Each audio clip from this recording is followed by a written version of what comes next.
طائف کے سفر میں بہت تکالیف، پریشانیاں، مصائب، آلام کے پہاڑ توڑے گئے۔ کسی شخص میں سرداروں میں سے یہ بات بھی کہی کہ آپ سے کوئی بات کرنا نہیں چاہتا۔ اس کو اللہ تعالیٰ نے ناپسند کیا اور اللہ تعالیٰ نے کہا کہ اگر آپ سے کوئی بات نہیں کرنا چاہتا میں رب آپ سے بات کروں گا۔ اللہ تعالیٰ نے حضرت جبرائیل علیہ السلام کو بھیجا، نبی علیہ السلام کو عرش پر بلایا۔ اللہ تعالیٰ نے سفر معراج کو آپ کے لیے آسان کر دیا۔ قرآن مجید میں 3 معجزوں کا واضح ذکر ہے۔ ایک تو خود قرآن مجید، یہ ایسی معجزے کی کتاب ہے کہ اس کا معجزہ ہونا ایسا اٹل ہے، ایسا حقیقت پر مبنی ہے کہ جس کے سامنے تمام کے تمام کفار سرنگو ہوگی، اور جس کے سامنے تمام دلائل دینے والوں کی زبانیں گنگ ہوگی۔ اور دوسرا شق قمر کا واقعہ کہ نبی علیہ السلام نے فرمایا کہ چاند کی طرف اشارہ کیا، وہ 2 ٹکڑے ہو گیا۔ سب لوگوں نے دیکھا، کفار نے دیکھا، مشرکین نے دیکھا، انکار کرنے والوں نے دیکھا، اس کے باوجود نبی پاک صلی اللہ علیہ وسلم کی رسالت کی، نبوت کی گواہی نہیں دی۔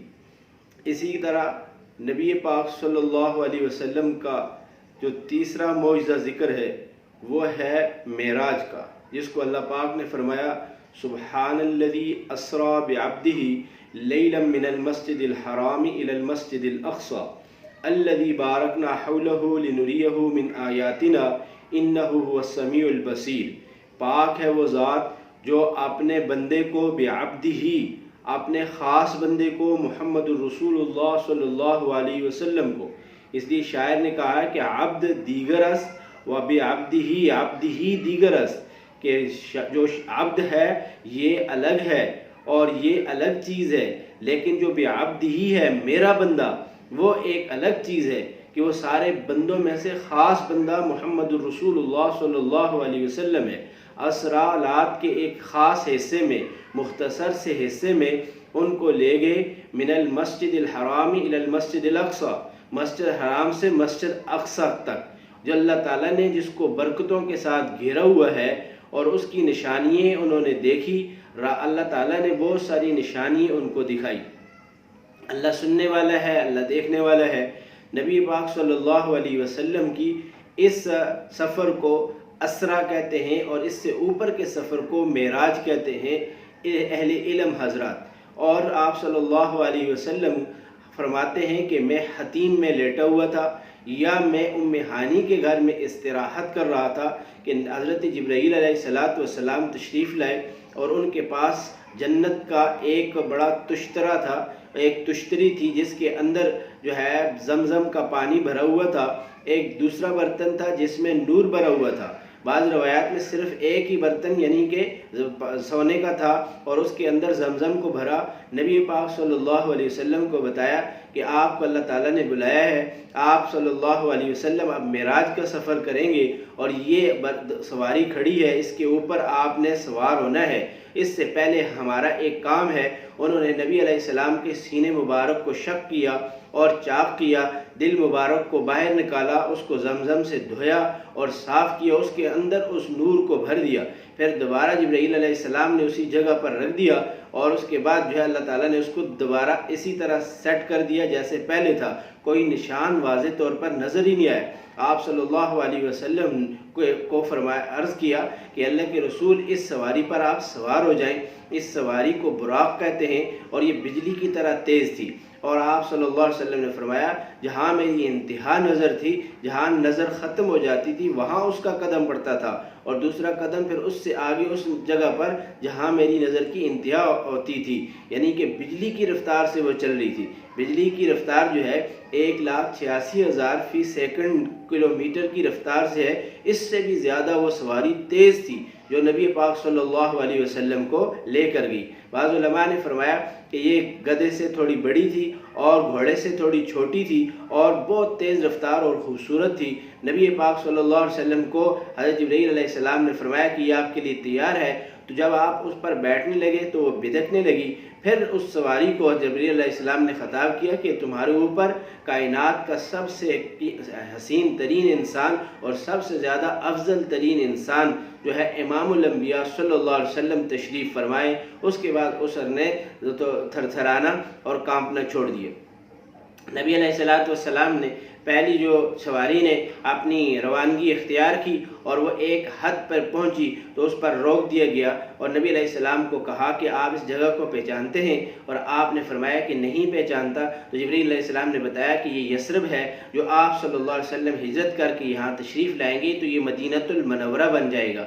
اور آپ صلی اللہ علیہ وسلم نے وہاں پر 2 رکعت ادا فرمائے۔ اس کے بعد پھر اگلی منزل پر پہنچے اور بتایا کہ اس جگہ کو پہچانا؟ تو آپ نے فرمایا نہیں، میں نے نہیں پہچانا۔ تو انہوں نے بتایا یہ کوہ طور ہے جہاں موسیٰ علیہ السلام اللہ تعالیٰ سے ہم کلام ہوتے تھے۔ اسی دوران پھر آگے کا سفر طے ہوا تو بیت اللحم میں پہنچ گئے، یہاں عیسیٰ علیہ السلام کی ولادت ہوئی ہے اور دیگر انبیاء علیہ السلام یہاں پر مدفون ہیں، یا حضرت انبیاء علیہ السلام کی ولادت وہاں ہوئی ہے۔ تو فرمایا کہ یہ اس جگہ پر پہنچا دیا گیا اور ان کو بتایا کہ یہ جگہ بھی بڑی مبارک ہے۔ پھر نبی علیہ السلام کو بیت المقدس کے اندر داخل کیا جو مسجد تھی، اور اللہ تعالیٰ نے یا جو ہے مسجد نہیں تھی، وہاں پر ایک میدان تھا بہت بڑا، اقصی میدان کو کہتے ہیں، ٹیلے کو کہتے ہیں، ایک بڑی کشادہ جگہ کو کہتے ہیں۔ تو اس کے بعد جو ہے وہاں سارے انبیاء علیہ السلام کو اللہ تعالیٰ نے جمع فرمایا۔ تو انبیاء علیہ السلام وہاں جمع تھے۔ حضرت جبرائیل علیہ السلام نے نبی علیہ السلام کا ہاتھ مبارک پکڑ کر مصلی پر کھڑا کیا اور بتایا کہ اللہ کا حکم ہے کہ آپ ان سب کو نماز پڑھائیں۔ تو آپ صلی اللہ علیہ وسلم نے سارے انبیاء علیہ السلام کو وہاں نماز پڑھائی، اور جو ہے سارے انبیاء کو امام جو ہے آپ کی امامت فرمائی، تو آپ امام الانبیاء صلی اللہ علیہ وسلم بن گئے۔ اسی طرح آپ صلی اللہ علیہ وسلم کا یہاں سے پھر اوپر کا سفر شروع ہوا۔ اس دوران میں اور بھی واقعات پیش آئے ہیں جس کو بعض جو ہے سیرت نگاروں نے ذکر کیا ہے کہ حضرت ایک بوڑھی عورت بالکل مریل وہ آپ کو آواز لگا رہی ہے اور کہہ رہی ہے یا محمد یا محمد۔ تو آپ صلی اللہ علیہ وسلم کو جبرائیل علیہ السلام نے فرمایا کہ آپ نے جواب نہیں دینا۔ آپ صلی اللہ علیہ وسلم خاموش رہے۔ پھر آپ نے پوچھا یہ کون ہے؟ انہوں نے بتایا کہ یہ دنیا ہے جو اس کنڈیشن پہ پہنچ گئی، اس حد پہ پہنچ چکی ہے، اور یہ اگر آپ اس کی طرف متوجہ ہوتے تو آپ کی امت گمراہ ہوتی۔ پھر آپ کو ایک برتن کے اندر دودھ اور پانی پیش کیا گیا۔ آپ صلی اللہ علیہ وسلم کو جبرائیل علیہ السلام نے اشارہ کیا کہ آپ دودھ جو ہے نوش فرمائیں۔ آپ نے دودھ نوش فرمایا۔ اس کے بعد بتایا کہ آپ نے دودھ کا کیوں کہا؟ بتایا آپ کی امت کو اللہ تعالیٰ علم سے لبریز فرما دیں گے، اور اللہ پاک اس علم کے نور سے آپ کی امت کے سینوں کو منور کریں گے۔ اسی طرح پھر آگے کا اوپر آسمانوں کا سفر شروع ہو گیا۔ آسمانوں کا جو سفر شروع ہوا تو پہلے آسمان پر دستک ہوئی، پوچھا کون ہے آپ کے ساتھ؟ بتایا کہ حضرت جبرائیل علیہ السلام نے کہ محمد رسول اللہ صلی اللہ علیہ وسلم ہے۔ پوچھا گیا کہ کیا ان کو بلایا اوپر؟ تو ہاں جی، بتایا گیا کہ جی ہاں ان کو بلایا گیا ہے، ان کو اللہ تعالیٰ نے دعوت دی ہے، اللہ تعالیٰ نے بلایا ہے۔ تو حضرت آدم علیہ السلام نے فرمایا یا ابن صالح یا نبی صالح مرحبا مرحبا، تو آپ صلی اللہ علیہ وسلم کا استقبال کیے۔ پھر آپ نے دوسرے آسمان پر حضرت یونس علیہ السلام سے ملاقات کی، حضرت عیسیٰ علیہ السلام سے ملاقات کی۔ حضرت عیسیٰ علیہ السلام کے بعد تیسرے آسمان پر حضرت یوسف علیہ السلام سے ملاقات کی۔ پھر آپ نے حضرت ادریس علیہ السلام سے ملاقات کی، پھر حضرت ہارون علیہ السلام سے ملاقات کی۔ چھٹے آسمان پر آپ نے موسیٰ علیہ السلام سے ملاقات کی، اور اسی طرح پھر آخری جو ہے ساتویں آسمان پر بیت المعمور کے پاس حضرت ابراہیم علیہ السلام سے آپ نے ملاقات فرمائی۔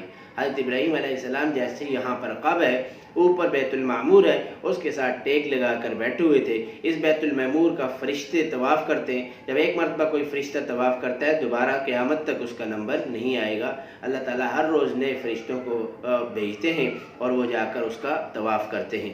حضرت ابراہیم علیہ السلام اس کے ساتھ ٹیک لگا کر بیٹھے ہوئے تھے، اور آپ نے بھی حضرت نبی پاک صلی اللہ علیہ وسلم کا استقبال کیا۔ پھر آگے کا سفر شروع ہوا تو سدرۃ المنتہا تک حضرت جبرائیل علیہ السلام آپ کے ساتھ تھے۔ پھر آگے کا سفر ہوا تو اللہ تعالیٰ نے حضرت جبرائیل علیہ السلام کو بھی واپس کیا، وہاں سے آگے وہ بھی نہیں جا سکتے تھے۔ پھر آگے حضرت نبی پاک صلی اللہ علیہ وسلم خود تشریف لے گئے اکیلے، اور اللہ تعالیٰ سے ملاقات کی۔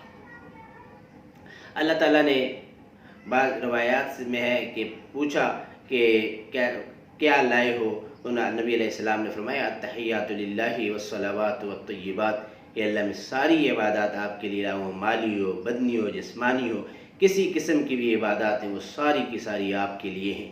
آپ صلی اللہ علیہ وسلم کو اللہ تعالیٰ نے خطاب فرمایا السلام علیکہ ایھا النبی ورحمۃ اللہ وبرکاتہ، پھر آپ نے فرمایا السلام علینا وعلی عباد اللہ الصالحین، اللہ کے نبی نے ہم امتیوں کو، نیک اور صالح لوگوں کو پھر جو ہے دعاؤں میں شامل کیا، اللہ تعالیٰ کی برکات سلامتی میں نبی علیہ السلام نے ان کو بھلایا نہیں ہے، ان کو پیش کیا ہے اور اللہ تعالیٰ سے ان کو مانگا ہے۔ اسی طرح پھر جو ہے اللہ تعالیٰ نے جنت اور جہنم کے مناظر دکھائے ہیں۔ آپ صلی اللہ علیہ وسلم نے دیکھا کہ ایک آدمی جو ایک نہر کے اندر تیرتا ہوا آ رہا ہے، جیسے ہی کنارے کی قریب پہنچتا ہے تو ایک فرشتہ اس کو پتھر مارتا ہے سر میں، اور اس کا سر کچل جاتا ہے، ختم ہو جاتا ہے، اور پھر تو جو ہے وہ دوبارہ واپس چلا جاتا ہے۔ اس طرح اس سے جبرائیل علیہ السلام سے پوچھا گیا یہ کون آدمی ہے؟ فرمایا کہ یہ تارک الصلاۃ ہے، نماز کو چھوڑنے والا شخص ہے، اس لیے اللہ تعالیٰ اس کو یہ سزا دے رہے ہیں۔ تو ہمیں نماز کی پابندی کرنی چاہیے، اس لیے ہمیں یہ پیغام دیے گئے۔ پھر آگے جو ہے آپ نے دیکھا کہ ایک آدمی کا پیٹ کمرے جتنا بڑا ہے اور اندر سے اس کو بچھو یا سانپ کاٹے جا رہے ہیں، کھائے جا رہے ہیں۔ بتایا گیا کہ یہ کون آدمی، پوچھا یہ کون آدمی ہے، تو بتایا گیا کہ یہ وہ شخص ہے جو لوگوں کا حرام مال کھاتا تھا، حرام لقمہ کھاتا تھا، پیٹ میں بھرتا تھا، آج اس کے پیٹ کے اندر سانپ اور بچھو سے کاٹ رہے ہیں۔